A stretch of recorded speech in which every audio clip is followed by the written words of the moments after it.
Halo guys, kembali lagi di bagian ketiga, Crypto Money Psychology. Apa yang akan dibahas di bagian ketiga ini? Ya, di sini akan dijelaskan mengenai mekanisme dalam otak yang menyebabkan ya terjadinya berbagai bias. Kita udah bilang sebelumnya, bias itu adalah salah satu bentuk dari ketidaksempurnaan ketika kita berpikir. Namun sebenarnya apa yang menyebabkan bias ya yang kita alami ketika kita lagi trading, ketika kita lagi investing? Itu kira-kira apa yang menyebabkan? Pertama, kita harus memahami bahwa otak kita itu terbagi ke dalam dua sistem. Nah, sistem pertama itu adalah bagian otak yang cenderung lebih cepat dan intuitif, di mana di sini adalah bagian ya otak yang mempengaruhi emosi yang kita miliki.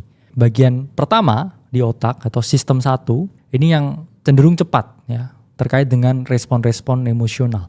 Dan yang kedua, ini adalah bagian sistem di otak yang cenderung lambat, sehingga karena lambat ya ini terkait dengan pengambilan ya keputusan yang berkaitan dengan analitis dan memerlukan usaha mental tertentu, yang mana ya biasanya ketika kita menggunakan sistem 2 di otak ini kita mengambil keputusan yang jauh lebih rasional daripada ketika kita menggunakan sistem yang pertama. Nah, yang terjadi ketika teman-teman mengalami yang namanya ketidaksempurnaan berpikir atau bias, ya, ketika mengambil keputusan sehingga tidak jernih, ini adalah ketika ya sistem pertama ini jauh lebih mendominasi dibandingkan dengan sistem yang kedua.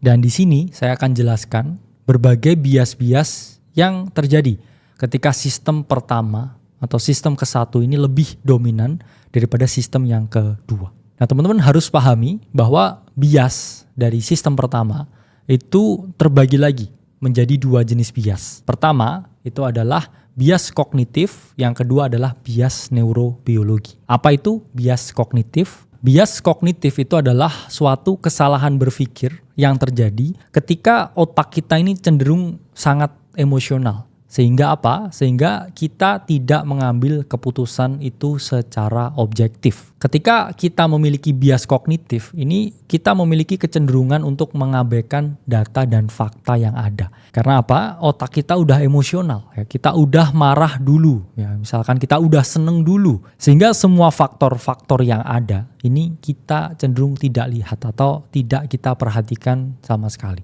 Oke, itu adalah bias kognitif. Nah, pertama, contoh dari bias kognitif itu adalah confirmation bias atau bias konfirmasi, di mana seseorang ini memiliki kecenderungan untuk hanya mengkonfirmasi apa yang sudah ada di pikiran dia. Jadi ketika dia sudah fanatik ya terhadap suatu ide tertentu atau berinvestasi pada suatu aset tertentu, saham tertentu, kripto tertentu, mereka cenderung hanya mau mendengarkan berita positif tentang aset yang mereka investasikan.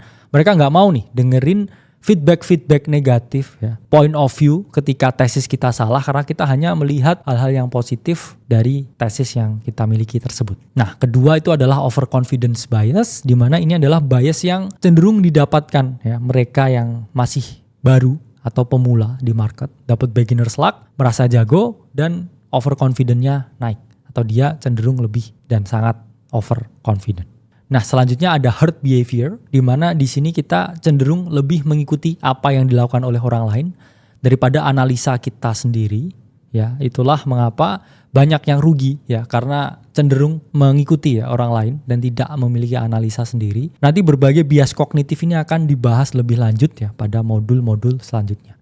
Nah, selanjutnya ada loss aversion, di mana orang ini cenderung ya kalau harga aset yang dimiliki turun, ya ini dia jauh lebih stres ya daripada harga aset tersebut naik. Atau apa? Ya, desperation yang kita dapatkan ketika kita mengalami kerugian itu jauh lebih tinggi daripada ketika kita mengalami keuntungan ya, kesenangannya. Nah, bias ini ya dicontohkan ya dengan orang-orang yang cenderung ya nggak mau melakukan cut loss ya atau melakukan invalidasi ya posisinya ketika mereka ini terbukti salah. Sehingga apa? Ya kerugian yang mereka alami ini jauh lebih besar.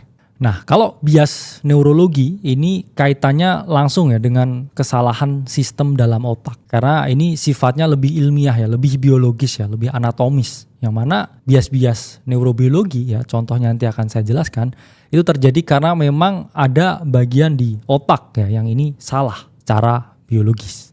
Nah, berikut adalah beberapa contoh dari bias neurobiologi. Nah, pertama ada yang namanya bias emosional, di mana kita ini cenderung mengedepankan emosi yang kita miliki, emosional yang kita miliki daripada rasionalnya. Itulah mengapa ya kadang kita marah-marah sendiri dengan market ya ketika lagi turun, tapi kita nggak menganalisa mengapa market turun, atau bisa aja ya kita terlalu over euforik dengan market, padahal kita nggak tahu marketnya itu naik kenapa, tapi udah euforik duluan, sehingga kita nggak mawas diri dengan potensi pergerakan market selanjutnya. Ini sangat sering terjadi, ya, bias emosional. Selanjutnya ada bias memori, yang mana keadaan di masa lalu ini sangat memiliki ya pengaruh terhadap pengambilan keputusan kita sekarang. Misalkan dulu saya jackpot dari meme coin, berpikir terus menerus dia bisa jackpot dari meme coin. Atau dulu saya dulu pernah rugi di kripto. Saya beli topnya 2021 misalkan.